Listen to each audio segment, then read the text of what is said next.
What's up, everyone? My name is ZayNews, and this is episode 11 of the ZayNews Podcast, where we talk about all things basketball, whether it's the NBA, college hoops, youth sports, you name it. If it's about basketball, then we talk about it. So, if you like the content, make sure to like, subscribe, leave a comment, engage with the content. Tell me if my takes are trash. I do not care. Engage, ask questions. It's only going to grow the community and make these videos a lot more interactive and fun. So, as always, appreciate you guys for watching. Let me know if you have any questions, and let's get into it. So, without further ado, for today, topic number one on the charts, and something that we definitely have to spend some time on. Anytime a athlete of his caliber gets this sort of notoriety, gets acknowledged for the work they put in, the steps they made to advance the game, it's always important to pay homage to that. So let's look no further than Carmelo Anthony getting inducted into the Hall of Fame this year in the 2025 class as a first ballot Hall of Famer. And all I got to say is well deserved. By no means is that a surprise to me. I've seen some kind of conflicting opinions online and stuff like that. Why should he be a first ballot Hall of Famer? Yada, yada, yada. Honestly, if you don't think Carmelo Anthony is a first ballot basketball Hall of Famer, you are out of your mind. And dare I say, I challenge your knowledge of the game and your knowledge of basketball. It is what it is, man. We're talking about a guy who is a 10-time All-Star, first, All-NBA teams, multiple of those, scoring champ, 3-time Olympic gold medalist, college freshman, one of the first freshmen to lead his team to the NCAA national championship and win the NCAA national championship as a freshman, right? Like the history is there, right? The awards, the accolades are all there. And at his peak, dare I say, a top 5 player in the NBA. When he was at when he was in his prime and really, going at dudes. You know what I'm saying? Just a special talent that I think we can't ignore. So, first ballot Hall of Famer for sure. I don't think there was a doubt by most people who watched the game and know Carmelo Anthony's resume. But as always, at this point, where we're at with social media and, new fans and everybody having an opinion, it's just kind of par for the course to nitpick and just be negative. You know what I'm saying? So I want to tip my hat to Carmelo because for me personally, Carmelo is one of my 2 favorite players of all time. Between him and Kobe Bryant, that's kind of where the list ends for me almost, right? When you're talking about the guys I really looked up to and aspired to be like in my playing career, it's Kobe, it's Carmelo, and then there's not really anybody else. So I have no doubt in my mind he deserves this and knew that this was going to happen. It was just, a matter of time based on, when he retired and all that sort of stuff. But piggybacking off of that, one thing I really wanted to get into is how underappreciated guys like Melo are. And I think we've almost became jaded by the type of player that is now considered a superstar, the best player in the league. And let me expand on that. So LeBron kind of ushered in, and I don't want to act like there weren't players who played this way before him, but it seems like he really ushered in a new era of basketball where coaches, where teams really leaned into having your superstar being an all-around guy who really just, you try and cover up as many holes as you can with your superstar, essentially, right? And they carry a large burden on their backs, right? And I don't want to minimize the work that guys like LeBron, Russ at one point of his career, Russell Westbrook, James Harden, Luka Doncic currently, Nikola Jokic now, Giannis Antetokounmpo, guys with just heavy usage rates who, for lack of a better term, are there to kind of just cover the flaws of their team and their team makeup, if that makes sense. And these guys are all great. These guys are all exceptional. Everybody I named is an all-timer. And there's more guys who play similarly to that I just can't think of off the top of my head. But because these guys have such eye-popping stats when you look at the stat sheets. 25, 10, and 9. Luka averaged like 33, 9, and 9 last season. Joker's averaging a triple-double this season. Russ averaged a triple-double 4 seasons. James Harden was averaging like 30, with like 8 assists and 6 boards. You know what I'm saying? These are just such eye-popping and wow numbers that we begin to discredit, and we become jaded by that, so that we don't give enough credence to guys like Carmelo, to guys, honestly, like Kobe Bryant, to guys currently Anthony Edwards, SGA, who don't have the same statistical presence, but if you watch the games, are still as impactful of players. And I think that's what gets missed in all of this, and this is why I wanted to have this segment today, because it's very easy to look at a stat sheet without watching the game and saying, this guy's better than this guy. But I think what goes missed when you're talking about these stat sheet stuffers versus, let's say, a more traditional guy who, regardless of if he's a star or not, he plays a role within the team, right? If you look back at Carmelo's role was to be a scorer on his team, right? He had great point guards that he played with for most of his career, in Chauncey Billups, Allen Iverson, who handled the rock more than he did. You know what I'm saying? So he didn't have to be the facilitator. And honestly, I think his teams wouldn't have been as good if he tried to take on that role, because it in turn minimizes what these other guys are doing. And that's the point that I really want to get to today, right? Because yes, on the surface, when you're just looking at stats, one stat line can look better than the other. But we have a hard time contextualizing why these stats are the way that they are and what this means for a team. Because the reality is, there are both pros and cons to each play style of a superstar, right? The superstar that is a do-it-all guy who averages the near triple-double, who has the very high usage rate, who's bringing the ball up, initiating the offense, plus scoring 30, plus rebounding, plus assisting. There's a lot of pros to that, right? And I would say the pros are, if you were full of a team of like specialists, right, it does what I said earlier, right? It covers up a lot of their flaws. So a shooter who is not a great shot creator, right? You create shots for them. It takes the dribbling aspect out of their hands. It allows them just to be, a pocket shooter, right? Or a spot up shooter where they can just catch the ball, shoot, not have to think about anything else, right? If you have a guy who, like Giannis, for example, who great offense, don't get me wrong, but if you're weak on the defensive end of the floor, he can cover up a lot of mistakes defensively, because he's 6'10", super athletic, long, rangy guy, and he could be in a lot of places at once, right? So if you have guys who could score the ball really well but struggle on the defensive end of the floor, Giannis covers up a lot of those mistakes. You know what I'm saying? And that is true, right? And we've seen evidence of that when LeBron had a crazy run to the finals in 2007 versus San Antonio.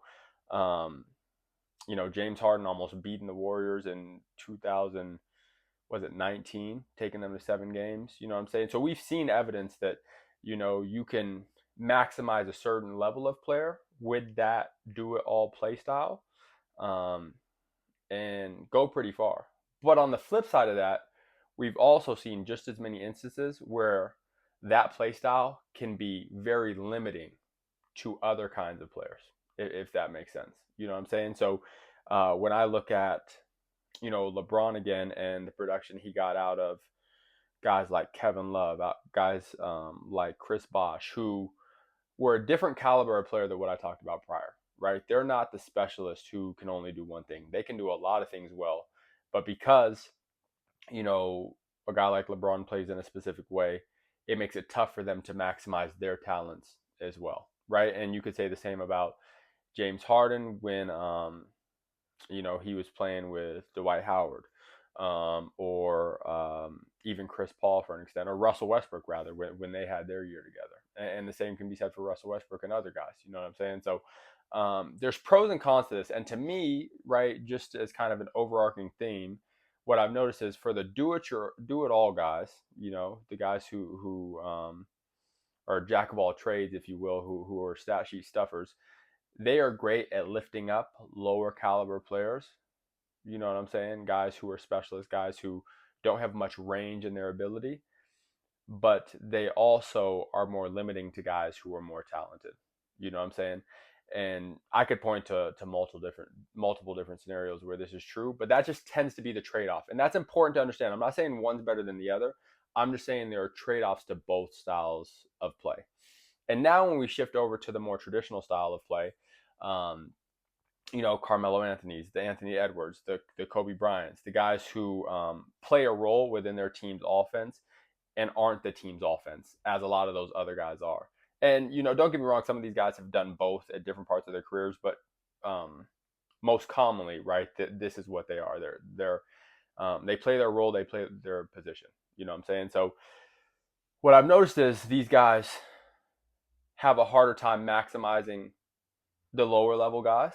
You know what I'm saying? So if you're Carmelo or if you're Kobe from 2005 2006, you're scraping by trying to get to the playoffs with a team that wasn't very good. That was the Kwame Brown era, the Smush Parker era. And the same can be said at different points of Carmelo's career. This will probably be true for Anthony Edwards. It was true for Anthony Edwards, initially, right, when they weren't making the playoffs, and later they've gotten better. And SGA, all these guys, right, they're going to have moments like this because their play style just they don't cover all the holes, right? They'd rather play a role within the team and allow other guys to do other things. And what I've noticed, and the reason I've worded it like this and bring it up like this is because on the flip side to that, it seems like these types of players can also maximize their opportunities when they have more talent. So if I'm looking at Kobe, as soon as he got Pau Gasol, talent maximized. Pau Gasol's potential, his talent maximized, right? The team as a whole with Kobe Bryant as their leader maximized, right? Carmelo Anthony, when they traded for Chauncey Billups, and now you have a veteran, high-level leader, Hall of Fame point guard. Plus, you got Nene. Plus, you got Kenyon Martin. J.R. Smith coming off the bench. Just a really good roster. Maximized, right? They ended up losing to those Lakers teams, right? Because Kobe is just who Kobe is, right? Top 5 guy of all time in my eyes. But right, Carmelo, and Chauncey Billups, they were able to get the most out of those guys. And I think the reason being, when you look at it from a technical standpoint, is because when you play a role in an offense rather than being the offense, it allows other guys to be great as well. So Chauncey Billups can still be the leader, can still be the point guard. We're not taking the ball out of his hands, right? Whereas if he was playing with James Harden, if he was playing with LeBron, that looks a little bit different. Now you have Chauncey Billups trying to be a scorer when that's not necessarily, he can score the ball, don't get me wrong, but that's not necessarily where he thrives, right? He wants to be a playmaker. You know what I'm saying? And you can go down the list, and this seems to be true, right? And I think a guy like Chris Bosh would have thrived with Kobe. A guy like Kevin Love would have thrived with Kobe. Would have thrived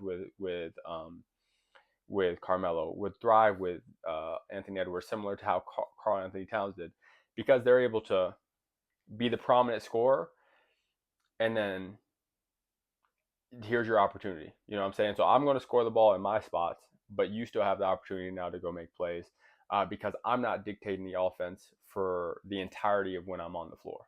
So that's just kind of how I feel about things. And I think, we get lost in this idea of, looking at the stat sheet and letting the stat sheet determine what's better.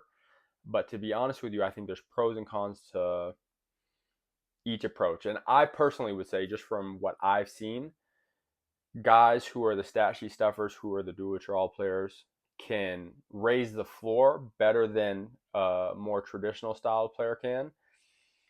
But the traditional guy can raise your ceiling higher than the stat sheet stuffer can. So let me know if that makes sense. But I really wanted to do my best to articulate that point because I think it's something that gets lost in translation quite a bit.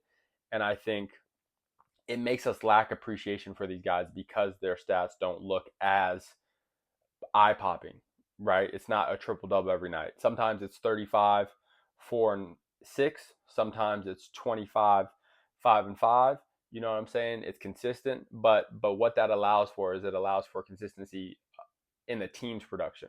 Everybody's playing a part, right? We're not taking playmaking opportunities away from the point guard, right? We're not taking post-ups away from the big. You know what I'm saying? We're not taking shots away from the shooting guard. Everybody can play their role and do their thing, and if they're talented enough, right, they can maximize that role. So I think we got to start considering that when we're rating these guys on an all-time scale, or just rating these guys in general, because the reality is everything has pros and cons. Hopefully, I did a good job of articulating what those are. And I think these guys who play that more traditional style of basketball, at least from a positional standpoint, right? They play more positional basketball. There are pros to that. And we've seen that in a lot of guys in their team success and their individual success. And again, just both carry weight. And I don't want people to think that just because these guys play a certain way, they can't play that other way as well. And I think that's also something that gets missed. Because if you guys will reflect, right, Kobe at like 33, 34, the year he tore his Achilles, he went on a span where he was averaging dang near a triple double, right? He was getting 10 assists a night pretty regularly when Steve Nash went down and he was hurt and he had to play more of the point guard role in Mike D'Antoni's system, right? If you, from the start of Carmelo Anthony's career, made him the primary ball handler, I promise you his stats would have been like 25, 8, and 7. You know what I'm saying? Like, he was a good playmaker who wanted to score the ball. You know what I'm saying? Like, that was his mindset. But don't get it confused. You know what I'm saying? Like, if he came in the NBA 10 years later, let's say, if he came in like 2015, um, and as they were ushering in this new style of high usage rates and just putting the ball in your best player's hands every time and allow them to create the offense, trust me when I tell you, he could make all the reads, right? Out the double teams, out the pick and roll, right? He could do all that stuff. It's just his nature was to score. And the way the game was played when he came into the NBA, right? You know, isolation scoring was a pretty large part of most teams' offenses. You know what I'm saying? So just something to consider. But again, let's just reiterate the fact that Carmelo Anthony's getting into the Hall of Fame, much deserved. We need to really look back on that career and pay homage, because that dude is one of the most special athletes, one of the most special scorers that we've seen in the NBA, you know, of all time, right? Like, I don't think there's 5 guys who I could say are better scorers than Melo was. More talented scorers, let's say, because you can point to stats and you can point to analytics, and I know people are gonna, you know, correct me on that, if you will. But as talented of a scorer as he was, my goodness, you know, he's fun to watch. And that's why I tried to model my game after him. So Kobe, you know, if I were to break it down this way in terms of like why these two are my favorite players, Kobe is one of the reasons I fell in love with basketball. He's one of the reasons for the work ethic that I have today, right? And the reason why I work so hard, I would say. Just the stories that my pops used to tell me about, you know, him, his 666 workout routine in the off seasons, how he'd spend hours, you know, just working on the same move over and over, just the repetition, the drilling. Right, it's like a thing of legend, Kobe's work ethic, and I really took that and tried to apply, you know, a high level of work ethic to myself. I'm not gonna say that I worked as hard as Kobe did. Um, I'm sure I didn't, right? I don't think I had the resources that Kobe did either. But I bet, you know, if you put my work ethic from like 18, let's say like 16 to like 23, 24, um, it was up there. Trust me when I tell you it was up there, and that's not just me patting myself on the back. But then Carmelo, and the reason I love Carmelo is because he's somebody who I felt like I could pattern my game after more than Kobe, right? Kobe's 6'6", elusive, handle, shot creator, um, more like, you know, double the athleticism that I was. If there's one thing that I was not, it was a great athlete when we're talking about running and jumping, right? But like an insane athlete, right? Um, and for me, I was not super tall, but 6'4". Uh, as most of you guys will know, in high school, that makes you like a bigger guy in most parts of the U.S. So I played more of that like point forward, mid post, inside outside game, hefty kid, strong kid. So I really thought that I could model my game after Melo with like the mixture of force, right? Power, being strong, and also finesse, right? The footwork, the jumper, that mid-range jump shot was elite. The jab shot, you know what I'm saying? The rip through, spin back baseline, finish with your right or your left. All that stuff just was things that I could really take and apply to my game at the level that I played at, right? By no means was I playing like Carmelo at an NBA level, but high school, collegiately, eventually, the brief professional opportunities that I went and had, and the tryouts and all that sort of stuff when I was going through that whole thing, right? Really tried to mirror my game after him to a certain extent, right? Playing the stretch four in college, being the trail pick man for the pick and pops, right? That's something that he started to do a lot later in his career. So all that sort of stuff I really took and tried to integrate into my game, and I think that's one of the reasons why I've always liked Carmelo and taken inspiration from Carmelo, because he just had a game that I could vibe with and felt like my physical makeup was somewhere more closer to that for the level that I played at again. So shout out to Melo, man. Melo's a special talent, man. One of my favorite players of all time. I still to this day will, every couple weeks or every couple months, just go watch Carmelo Anthony mid post highlights and um, learn still. You know what I'm saying? That footwork was insane, man. And that pull up's one of the quickest pull ups I think I've ever seen. So yeah, man, tip your hat to him, because he most definitely deserves it. And you know, if it wasn't for some BS happening towards, and this is probably one of the most frustrating things uh, at the end of his career, and then I'll end it here. But he should be at 30,000 points. Let's not pretend. And that's a handful of guys. I think there's 6 people in the 30,000 point range right now currently, if I'm not mistaken. KD, I don't think has hit it yet, but he's right on the cusp of hitting it. I could be wrong. Um, Carmelo, if it wasn't for being blackballed for a year or whatever the heck happened in Houston, which was complete BS because he was playing good basketball, the limited like 7-8 games that he was at Houston, um, he would have for sure been a 30,000 point scorer. And that's something to have in your legacy. I was hopeful that he would play 1 or 2 more seasons because he was still playing well and, get there. But I understand why he didn't. You know what I'm saying? I think it was a good time while he was still playing at a pretty high level to, um, call it a career. But that's one thing that frustrates me, because he most definitely should be in that 30,000 point club if it wasn't for some, you know, GMBS and who knows what the Rockets were doing. That's why they didn't win the championship. They were on some bull crap. But anyways, well, we'll move on. We'll move on. Melo's my guy. Okay, just want to end this video today talking about the Final Four. So we got 4 number 1 seeds in the Final Four, right? Auburn, Duke, Houston, and Florida. Auburn and Florida will play this weekend on Saturday, tomorrow, and then Duke and Houston will play as well. A lot of people are picking Florida to beat Auburn, to be honest with you, and they're give me 1 second. And they're attributing a lot of that to how high-powered Florida's offense is in a lot of ways. I got to be honest with you guys. I did not get that feeling watching. I haven't gotten that feeling watching them play in the tournament a ton. Right now, there have been games, right, where they're clearly the more talented team and they're doing their thing and what have you. But for the most part, like in their last game, for example, I feel like they struggled offensively, and they made shots at the end. They made some huge shots, some timely shots, but that game was a roll of the dice. You know what I'm saying? So I say all that to say I really like Auburn's intensity. I really like the way they play defense, how hard they play, and I'm going to pick Auburn to beat Florida. Now we shall see, right? We shall see, because Florida can come back and kick me in the butt and prove me wrong and just make shots and be firing on all cylinders. I wouldn't put that past them, right? Because who knows what's going to happen in the tournament. But I feel like there's a certain level of grittiness that Auburn plays with, similar to Houston a little bit, just like they play hard.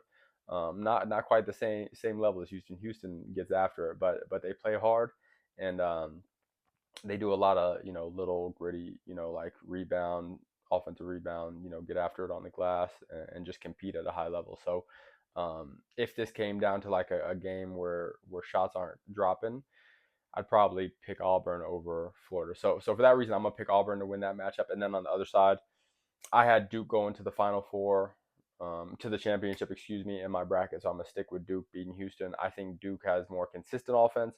I think they have consistent shooting. Houston likes to double team a lot. I think Cooper, for one thing, if they're double teaming off flag, he's a pretty willing and pretty good passer. I think that could that could end up biting Houston in the butt if they're doing too much doubling without rotating properly outside those doubles. And once a team hits one or two threes, in a row, you start to question your defense, you start to be uncertain of your rotations, and that can be a tricky thing. And also, Houston is another one who doesn't always have the most consistent offense, as we've seen years prior in their tournament run. So I got a Auburn Duke Final Four, and then I'm rocking with Duke to win the championship. But Duke is the youngest team in the Final Four. You know what I'm saying? They are the youngest team in the Final Four. And that matters. You know what I'm saying? It definitely can matter. Don't get me wrong, they're super talented. I think they're the most talented team in the Final Four, but being the youngest and being the most inexperienced can definitely play a role. So we shall see. But I'm taking Duke to win it all. I'm taking them to play Auburn in the championship on Monday, with Auburn beating Florida and Duke beating Houston, and then Duke ultimately winning the whole thing. But let me know what you guys think. And then on the women's side, oh man, the women's side is tough. So would love to see Paige get her one. Coming off the ACL injury a few years back, playing at a high level in this tournament, balling.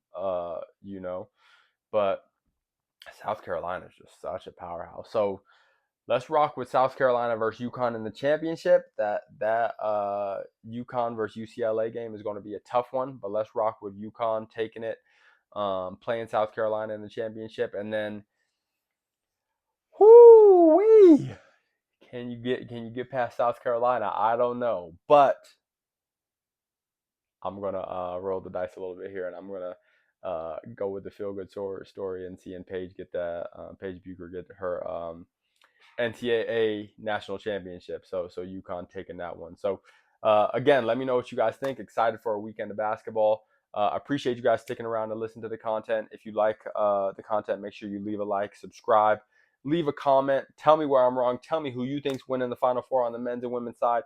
Tell me if I'm wrong about Carmelo. Tell me if I'm wrong about these two styles of players and the way I broke these down, where their pros are, where their cons are. If you agree, if you don't agree, right? It's all good conversation, and I love to have these sorts of debates. So wish you guys all the best. Have a great weekend watching the upcoming basketball, and we will chat soon. Peace.